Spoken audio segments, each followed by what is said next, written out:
Tax learning with আসিফের সবাইকে স্বাগত জানাচ্ছি। আজকে আমরা জানব আমদানি সেবাকে। ভ্যাট আইনের ধারা 20-এ বলা হয়েছে আমদানি সেবা সম্পর্কে। আমদানি সেবা হচ্ছে যদি দেশের বাইরে থেকে কোনো সেবা এদেশে আনা হয়, সেই সেবাগুলো তাহলে কী রকম হতে পারে। যদি কোনো ব্যক্তি বিদেশ থেকে অনলাইনে কোনো আইটি সেবা নেয় বা কোনো সফটওয়্যার কোনো সেবা নেয় বা ট্রাভেল শুটিং কোনো সেবা নেয়, সেটা এক ধরনের আমদানি সেবা। অথবা কোনো অনলাইনে টেলিমেডিসিন সেবা যদি নেয়, সেটাও আমদানি সেবা।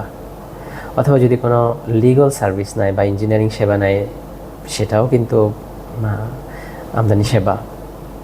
এছাড়া এমন হতে পারে যে একজন ব্যক্তি 6 মাস আগে জার্মানি থেকে 6টা টেক্সটাইল মেশিন আমদানি করেছিল, 2টা নষ্ট হয়েছে। ওখান থেকে 6 জন টেকনিশিয়ান আসছে এই দেশে, সেটার জন্য ওই ব্যক্তিকে $10,000 পেমেন্ট করতে হয়েছে। This is one kind of import service.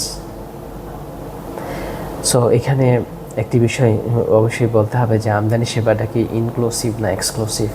This is the only service যেক্ষেত্রে ব্যবসায়ীকে সব সময় কিন্তু এক্সক্লুসিভ পদ্ধতি ব্যবহার করতে হয়।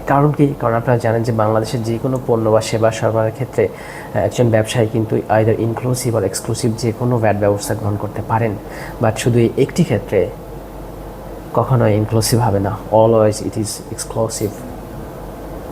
আরেকটি বিষয় না বললেই নয় যে আমদানি সেবাটা মানে কে কর পরিশোধ করবেন এবং কিভাবে এটা কি ইনপুট ট্যাক্স হবে নাকি শুধু আউটপুট ট্যাক্স নাকি।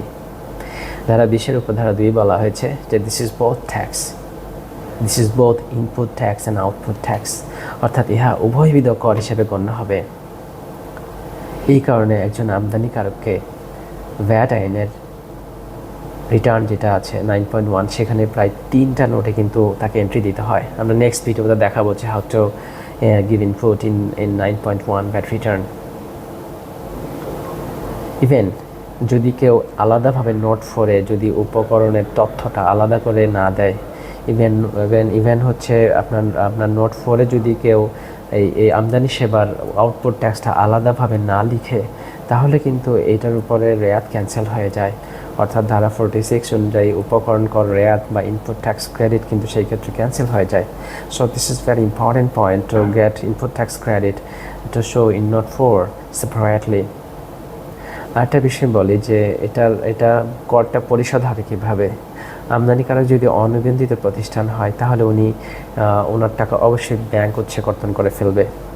যেমন আমরা একটা উদাহরণ দিই, যা আমদানিকারক 100 টাকা সেবা নিয়েছেন, এই জন্য উনি 100 টাকা প্রেরণ করবেন। যেহেতু এটা এক্সক্লুসিভ আমরা বলেছি, সুতরাং এই 100 টাকার অতিরিক্ত 15 টাকা ব্যাংক কেটে 100 টাকা প্রেরণ করবেন। অর্থাৎ এই ক্ষেত্রে উক্ত ব্যক্তিকে 115 টাকা পরিশোধ করতে হবে। এখন যদি নিবন্ধিত ব্যক্তি হয় তাহলে কি হবে? তাহলে ওই 15 টাকা ভ্যাট উক্ত নিবন্ধিত ব্যক্তি নিজ নামে ট্রেজারি চালান করতে পারবেন, এবং এই ট্রেজারি চালান যদি উনি ব্যাংকে প্রদর্শন করে, তাহলে ব্যাংক আর কোনো টাকা কর্তন করবেন না। বাট এই ক্ষেত্রেও যদি উনি কোনো ব্যাংকে নিজ নামে পরিশোধ না করেন, তাহলে কিন্তু ব্যাংক আবারও 15 টাকা কেটে ফেলবে। Happy learning.